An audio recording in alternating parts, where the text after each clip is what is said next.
Welcome to our channel guys. நான் அன்னைக்கு ஒரு நாள் சைக்கிளில் நான் போய்கிட்டே இருக்கிற போது ரொம்ப தூரம் போயிட்டோம். சரி, ரொம்ப தூரம் போனதுக்கப்புறம் தண்ணி இருக்கான்னு பார்த்தா தண்ணி இருந்துச்சு. தண்ணி கேன் இருந்துச்சு, ஆனால் அதுக்குள்ளே ஏதோ கல் மணி இருந்துச்சு. சரி, தண்ணி இருக்கான்னு பார்த்தா தண்ணியை எல்லாம் கல் சத்தமாக கேட்குது. சரி, நம்ம என்ன பண்ணேன், ஒரு கடைக்கு எப்பயும் போல் போனேன். போயிட்டு எப்பயும் போல் ரசனா இருக்கான்னு கேட்டேன். ரசனா இல்லைன்னு சொல்லிட்டாங்க. ஸோ நான் அது பதில் ஒரு 2 மிட்டாய் வாங்கலாம்னு வச்சேன். ஸோ அந்த மிட்டாய்க்கு வந்து காசு இருக்கான்னு கேட்டால் காசு இல்லை காசு.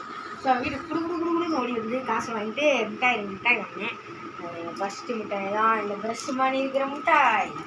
அடுத்து செகண்ட் இருக்கிறது இந்த பாப்ஸ், அதுவும் டபுள் ஜெல்லி பாப்ஸ் தான் கைஸ் இந்த மிட்டாய். ஸோ இப்போ நம்ம குறித்து பார்த்துருவோம்.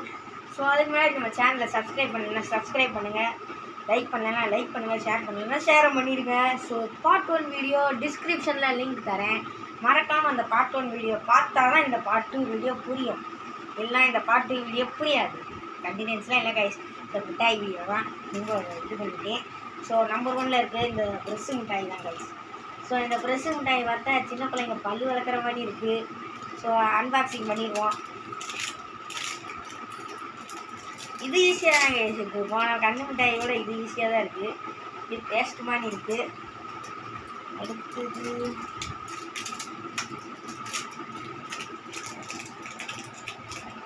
ப்ரெஷ் மாதிரி ஒன்று இருந்துச்சு. ஸோ எப்படி இருக்குதுன்னு சாப்பிட்டு பார்ப்போம்.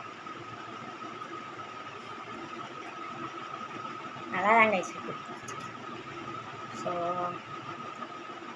டேஸ்ட் மிட்டாய்க்குள்ளே ஏதோ வச்சு குத்தணும் போல். சரி, அப்புறம் பார்த்துக்குவோம். ஸோ இதுதான் கைஸ், ஆனால் இது நல்லா இருந்துச்சு, சாப்பிட்டு பார்த்தேன். ஸோ அடுத்தது வந்து டபுள் ஜெல்லி பாக்ஸ் தான் கைஸ். இது ஓப்பன் பண்ணும்போதே செம்ம செம்மையாக ஸ்மெல்லு இருந்துச்சு கைஸ். சரி, மிட்டாய் எப்படி இருக்குன்னு பார்த்தா நானும் ஆசையாக தான் பிரித்தேன். ஸோ நீங்களே பாருங்கள் எப்படி இருக்குன்னு பாருங்கள் கைஸ். ஸோ பார்க்கவே வித்தியாசமாக இருந்துச்சு. ஸோ இதுதான் எனக்கு ஃபஸ்ட் எக்ஸ்பீரியன்ஸ் இந்த மிட்டாய் வாங்கினதில். ஸோ அதிலே டெடிபியர் மாதிரி தான் போட்டிருந்துச்சு. ஸோ இதோட ரேட் வந்து 5 rupees தான் கைஸ். இந்த பேஸ்ட்டும் ப்ரெஷ்ஷும் இருக்கிறது இதுவும் ரேட் 5 rupees தான் கைஸ். ஸோ நல்லா இருந்துச்சு, டேஸ்ட்டும் நல்லா தான் இருந்துச்சு. ஸோ இந்த கேண்டீஸ்லாம் நம்மளோட கடைக்கு வேணும்னு நினச்சிங்கன்னா கமெண்ட்ஸில் கமெண்ட் பண்ணுங்கள். Okay, take care, bye guys.